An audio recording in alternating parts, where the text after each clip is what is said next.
Morning, and welcome to today's devotional. We continue our look at the Old Testament story of Ruth and Naomi. Um, the story is known as Ruth's story, but it really is the story of both Ruth and Naomi working together to overcome a tremendous obstacle. And we're going to start in the 5th verse of the first chapter. But both of Naomi's son, Mahlon and Chilion, also died. Only the woman was left without her 2 children and without her husband. Then she arose along with her daughters-in-law to return from the field of Moab, because while in the territory of Moab she had heard that the Lord had paid attention to his people by providing food for them. She left the place where she had been, and her 2 daughter-in-laws went with her.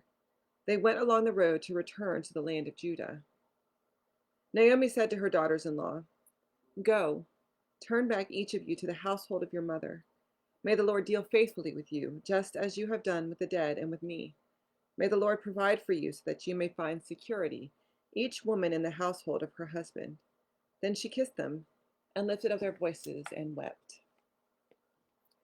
Now, this is a hard story because um, Naomi and Ruth and Orpah are in totally different life situations. Naomi is towards the end of her life. And when your husband died, women at the time relied upon their family members to take care of them. But Ruth and Orpah were still young enough to be remarried, and so they were expected to find a husband to take care of them. They didn't have the guarantee of their family. They could either return home to their mom and have her take care of them, or they could marry again quickly and have somebody take care of them. And so what Naomi is doing here is saying that you're not guaranteed safety from my people. When I return home, you're not guaranteed that they're going to accept you, that they're going to love you, that you're going to be invited into the family. And so the best thing for you to do is to go home, to go back to your family where you know you are going to be accepted and loved and valued for who you are. It's an interesting look. It looks at first as if Naomi is rejecting them, as if she's saying, I don't want you with me.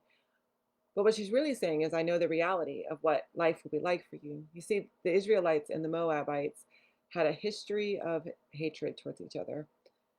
The Moabites were blamed for a famine in the land in Numbers 25.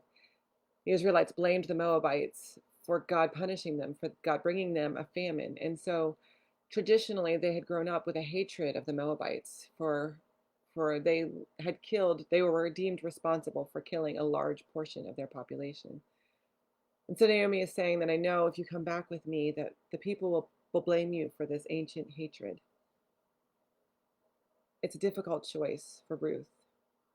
Loyalty to the mother-in-law that she loves, or guaranteed safety at her home with her family who loves her. And we'll find out in the next part of this chapter what Ruth's decision is. But it's really a no-win situation. Naomi was the only place she'd felt loved and accepted. And she wanted to go with her, but she knew if she did, it would be difficult, it would be challenging, and she wasn't likely to be accepted by the people there. I can't imagine having to make that choice, having to choose between someone you loved and safety. And I wonder how many times in our lives we do that. We take the safe route rather than stand up for people. We take the more comfortable route rather than stand up to injustice, to stand up with the people who are with us, who we love. And that is Ruth's challenge for us today. God bless.